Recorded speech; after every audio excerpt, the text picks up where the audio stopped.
तो dear students, आज की क्लास में मैं पढ़ाने जा रहा हूँ हिंदी का एपिसोड 8। काफ़ी इम्पोर्टेंट एपिसोड है ये, बहुत छोटा, मुश्किल से 5 मिनट भी नहीं होगा इसको पढ़ने में। इस पर ध्यान देंगे। इसमें 2 शब्द पढ़ेंगे हम लोग।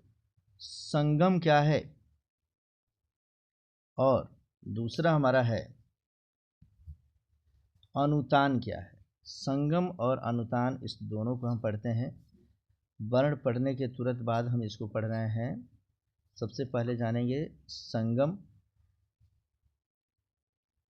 तो संगम क्या है, संयोग क्या है, तब हम पढ़ेंगे संधि क्या है। इसलिए इसको हम मुख्य तौर पे पढ़ रहे हैं कि संगम कहते उच्चारण के क्रम में किन शब्दों या वर्णों को प्रवाह में एक साथ पढ़ना है और कहाँ थोड़ा ठहरना है, यह संगम के द्वारा निश्चित किया जाता है। संक्षेप में कहें तो पदीय सीमाओं का बोध कराने वाला संकेत ही संगम कहलाता है। अर्थात संगम को दिखाने के लिए चिन्ह का प्रयोग होता है।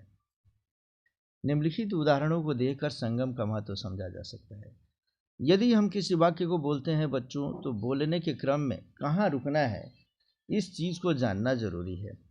रुकने के क्रम में अगर हम रुक नहीं पाते हैं, कंटिन्यू बोल देते हैं, तो अर्थ का अनर्थ हो जाता है। जैसे कहते तुम मोहन से मिल आओ, माने जाकर मोहन से मिल आओ, माने मिल लेना है। इसमें लास्ट में दिया है मिल आओ, माने मोहन से जाकर क्या है जी, मिलना है। हम कह रहे हैं कि तुम मोहन से जाकर क्या करो, मिल आओ। मिल आओ अगर रोकते नहीं, रुक कर नहीं बोलते हैं, एक साथ अगर बोल देते हैं कि तुम कभी मोहन से मिलाओ, अर्थात यहाँ मिलाओ, इसका मतलब मिलाओ का मतलब हो गया मुझसे उससे ले जाकर मिलन कराओ, मिला दो। और यहाँ हुआ कि तुम मोहन से मिल आओ, माने तुम जाकर मिल कर आओ। इसलिए अगर रोक नहीं पाते हैं, संगम अगर जैसे दोनों शब्दों को एक साथ जैसे ही मिला देंगे हम, तो ये अर्थ का अनर्थ हो जाता है, दूसरा अर्थ बदल जाता है। इसी प्रकार अगर मानो मैं कहता हूँ तू ऑफिस से निकल आ, माने ऑफिस से निकल कर बाहर आ जा, लेकिन अगर मैं वहीं पे कहूँ कि तू ऑफिस से निकला, अर्थात तुम निकले कि नहीं निकले ये पूछ रहे हैं। रमेश घर से निकला, अर्थात रमेश घर से बाहर आया कि नहीं आया। और अगर मान लो मैं कहता हूँ रमेश घर से निकल आ, मान घर से निकल आ, रोक कर कहते हैं, तो इसका मतलब कि उसको हम ऑर्डर देना है कि वहाँ से तुम निकलो। तो निकल आ और निकला दोनों के अर्थ अलग अलग होते हैं। कहता है पत्थर पर दूब उग आई, माने पत्थर पर दूब माने घास अब उग गई, तो उग आई। और अगर हमने कहा कि उसने पत्थर पर दूब उगाई, अर्थात उसने पत्थर के ऊपर ही दूब को माने उगा दिया, दोनों में अंतर है बच्चे। तो इसे हम कहते हैं संगम। संगम के बाद हम पढ़ते हैं अनुतान। क्या पढ़ेंगे बच्चे, अनुतान। कहते हैं बोलने के क्रम में सुर में जो उतार चढ़ाव होता है उसे अनुतान कहते हैं। दूसरे शब्दों में सुरों का आरोह अवरोह अनुतान कहलाता है।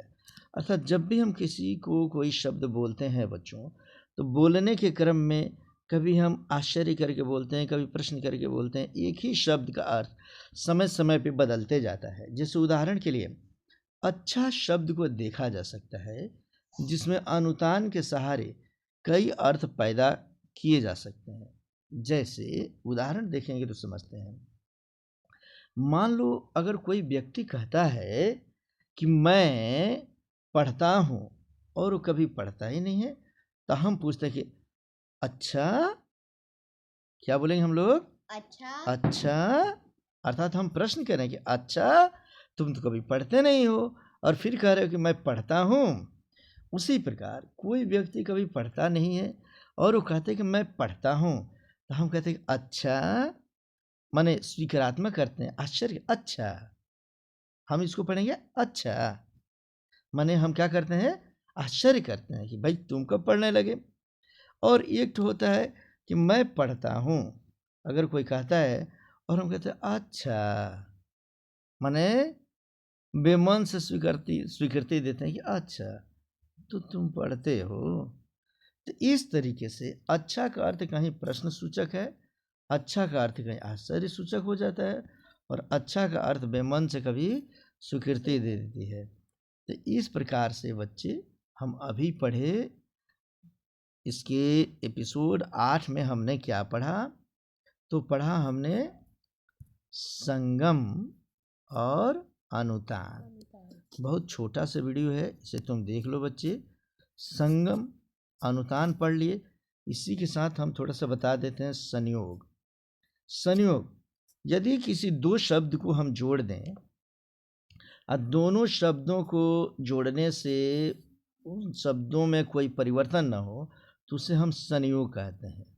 जैसे हम कहते हैं राम लक्ष्मण, क्या हमने कह दिया? राम लक्ष्मण।